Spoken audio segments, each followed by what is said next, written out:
जय हिंद, वंदे मातरम दोस्तों। वापस से एक नए वीडियो में आपका स्वागत करता हूं। फ्रेंड्स, आज हम विभिन्न शिक्षक भर्ती की परीक्षाओं में पूछे गए ईवीएस के महत्वपूर्ण प्रश्नों के बारे में डिस्कस करेंगे, जो इससे पहले वो सीटेट, यूपी टेट या सुपर टेट में पूछे जा चुके हैं।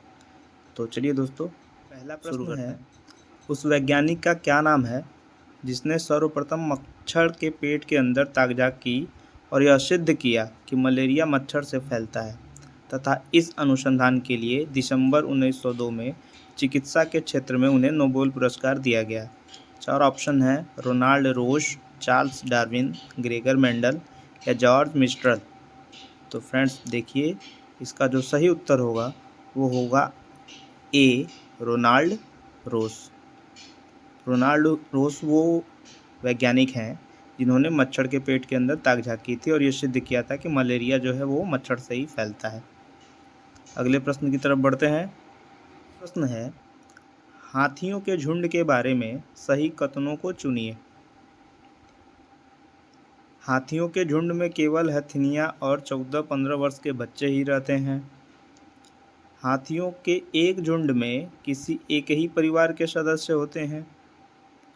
झुंड की सबसे बुजुर्ग हथिनी ही पूरे झुंड की नेता होती है। एक झुंड में हथिनियों और बच्चों की संख्या कितनी भी हो सकती है।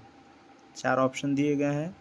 तो फ्रेंड्स, मैं आपको बता दूं कि हाथियों के झुंड में केवल हथिनियां और उनके 14-15 वर्ष के बच्चे ही रहते हैं, और जो झुंड होता है उस झुंड की जो नेता होती है वो सबसे बुजुर्ग हथिनी होती है। यानी इसका 2 ऑप्शन सही है, एक ए वाला और सी वाला।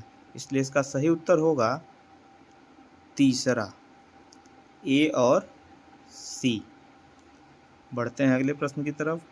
तीसरा प्रश्न है, पक्षी अपना गर्दन बहुत हिलाते हैं, इसका कारण है कि उनके कान पंखों से ढके होते हैं।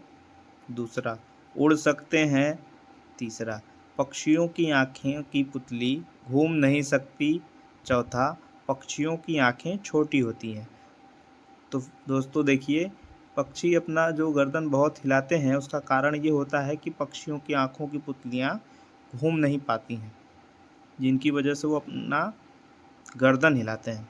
तो इसका सही उत्तर होगा ऑप्शन नंबर तीसरा, पक्षियों की आँखों की पुतली घूम नहीं सकती। बढ़ते हैं अगले प्रश्न की तरफ। चौथा प्रश्न है, रात में जागने वाले जानवर हर चीज़ को, 4 ऑप्शन है, केवल लाल रंग में देख सकते हैं। दूसरा है, हर रंग में देख सकते हैं। तीसरा है, केवल काली और सफ़ेद रंग में ही देखते हैं। और चौथा है, केवल हरे रंग में देखते हैं। दोस्तों मैं आपको बता दूं कि रात में जगने वाले जो जानवर होते हैं वो हर चीज़ों को केवल काली और सफ़ेद में ही देखते हैं। इसलिए इसका उत्तर हो जाएगा उत्तर नंबर तीसरा। अगले प्रश्न की तरफ बढ़ते हैं। 5वां प्रश्न है, निम्नलिखित में से सत्य कथन को चुनिए। हाथी गदले पानी में खेलना पसंद करते हैं क्योंकि इससे इनके शरीर को ठंडक मिलती है। अधिकांश हाथी दिन भर में लगभग 10 घंटे आराम करना और सोना पसंद करते हैं। 3 महीने के हाथी के बच्चे का वजन लगभग 200 किलोग्राम होता है और अधिकांश बड़े हाथी एक दिन में लगभग 100 किलोग्राम पत्ते या झाड़ियाँ खा लेते हैं। तो दोस्तों देखिए, मैं आपको बता दूं कि हाथी गदले पानी में खेलना पसंद करते हैं क्योंकि इनसे इनके शरीर को ठंडक मिलती है। 3 महीने के हाथी के बच्चे का वजन लगभग 200 किलोग्राम होता है और हाथी एक दिन में लगभग 100 किलोग्राम पत्ते या झाड़ियाँ खा लेता है। यानी इसका ए, सी और डी सही है। तो हम देखेंगे ये कौन सा ऑप्शन है। इसका ऑप्शन है ऑप्शन नंबर तीसरा, इसलिए इसका सही हो जाएगा ऑप्शन नंबर तीसरा। अगले प्रश्न की तरफ चलते हैं। 6वां प्रश्न है, मधुबनी चित्रकला के बारे में सही कथन चुनिए। इन चित्रों को बनाने में नील, हल्दी, फूल, पेड़ों के रंग आदि का प्रयोग किया जाता है। इन चित्रों में इंसान, जानवर, पेड़, फूल, पक्षी, मछलियाँ आदि चित्र दिखाए जाते हैं। यह लोग चित्रकला बहुत पुरानी है और इसका नाम मधुबनी के स्थान के नाम पर पड़ा। मधुबनी राजस्थान का एक अति प्रसिद्ध जिला है। तो मैं बता दूं दोस्तों कि मधुबनी जो है राजस्थान में नहीं है, वो बिहार में पड़ता है। इसके अलावा बाकी 3 ऑप्शन सही हैं। इन चित्रों को बनाने में नील, हल्दी, फूल, पेड़ों के रंग के आदि का इस्तेमाल होता है।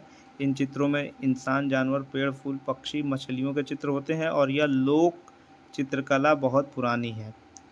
तो इसका उत्तर हो जाएगा ऑप्शन नंबर ए, बी और सी, यानी कि ऑप्शन नंबर चौथा। बढ़ते हैं अगले प्रश्न की तरफ। 7वां प्रश्न है, निम्नलिखित में से सही कथन चुनिए।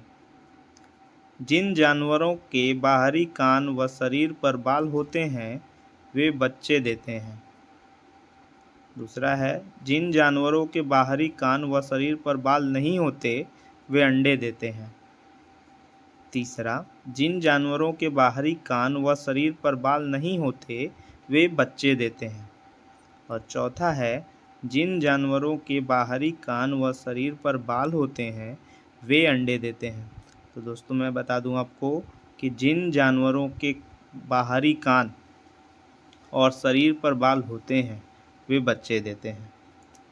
जैसे बंदर हो गया, जितने भी जानवर जिनके कान बाहर होते हैं और शरीर पर बाल पाए जाते हैं वो सारे बच्चों को जन्म देते हैं। और दूसरा, जिन जानवरों के बाहरी कान व शरीर पर बाल नहीं होते हैं, यानी कान बाहर और शरीर पर बाल नहीं होता है, वो अंडे देते हैं। सिर्फ यही दोनों ऑप्शन सही हैं, यानी ए और बी सही है। तो इसका ए और बी ऑप्शन नंबर चौथा सही हो जाएगा। बढ़ते हैं अगले प्रश्न की तरफ। 8वां प्रश्न है, रेगिस्तानी ओक एक पेड़ का नाम है जिसकी जड़ें उस गहराई तक ज़मीन के भीतर जाती हैं जब तक कि पानी तक ना पहुंच जाएं। इस पेड़ की जड़ों की गहराई इस पेड़ की ऊंचाई की लगभग 30 गुनी होती है। यह पेड़ कहाँ पाया जाता है? तो दोस्तों मैं आपको बता दूं कि रेगिस्तानी ओक पढ़ के राजस्थान मत समझिएगा। इसका सही उत्तर होगा सी, ऑस्ट्रेलिया। ऑस्ट्रेलिया में रेगिस्तानी ओक नाम का पेड़ पाया जाता है जिसकी जड़ें जो होती हैं ज़मीन में तब तक चलती जाती हैं जब तक पानी तक नहीं पहुंच जाती हैं, और इनकी जो जड़ों की लंबाई होती है वो इनकी ऊंचाई की लगभग 30 गुनी होती है। तो इसका सही उत्तर होगा तीसरा, ऑस्ट्रेलिया। बढ़ते हैं अगले प्रश्न की तरफ। 9वां प्रश्न है, कुछ पक्षी हमारी तुलना में 4 गुनी अधिक दूरी तक देख सकते हैं, यह पक्षी हैं। तो देखिए दोस्तों 4 ऑप्शन दिए गए हैं। जो पक्षी हमारी तुलना में जो हमसे 4 गुना अधिक देख पाते हैं वो होते हैं चील, बाज और गिद्ध, यानी ऑप्शन नंबर तीसरा सही होगा, चील, बाज और गिद्ध। बढ़ते हैं अगली प्रश्न की तरफ। 10वां प्रश्न है, निम्नलिखित पक्षियों में से कौन सा काफ़ी हद तक अपने गर्दन को पीछे घुमा सकता है? 4 ऑप्शन है, मैना, उल्लू, कौवा या कोयल। तो दोस्तों देखिए, ऐसा पक्षी जो गर्दन को पीछे तक घुमा ले वो होता है हमारा उल्लू, यानी इसका ऑप्शन नंबर दूसरा सही है। बढ़ते हैं अगले प्रश्न की ओर। 11वां प्रश्न है, चिपको आंदोलन किस राज्य से संबंधित है?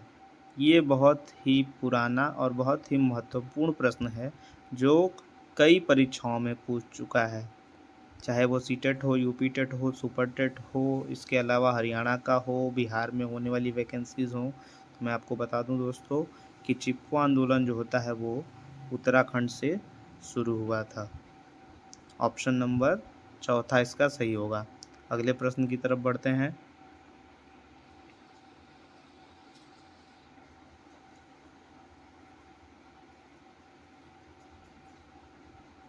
बारहवां प्रश्न है कि पौधों में प्रकाश संश्लेषण की क्रिया किस रंग में सबसे अधिक होती है? तो मैं आपको बता दूं दोस्तों कि प्रकाश संश्लेषण की जो क्रिया होती है जो सबसे अधिक होती है वो होती है लाल रंग में, हरे में नहीं होती है फ्रेंड्स। कुछ लोगों को हरा लग रहा है। ये जो सबसे अधिक होती है वो होती है लाल रंग में, अर्थात इस प्रश्न का सही उत्तर होगा तीसरा लाल। अगले प्रश्न की तरफ बढ़ते हैं। 13वां प्रश्न है, निम्नलिखित में से किससे कुनैन नामक दवा प्राप्त होती है? 4 ऑप्शन दिए गए हैं, मनी प्लांट, सिनकोना, यूकलिप्टस या अकोनाइट। तो दोस्तों देखिए, कुनैन नामक जो दवा प्राप्त होती है वो सिनकोना के वृक्ष से प्राप्त होती है, इसलिए इसका सही उत्तर होगा ऑप्शन नंबर सेकेंड, सिनकोना।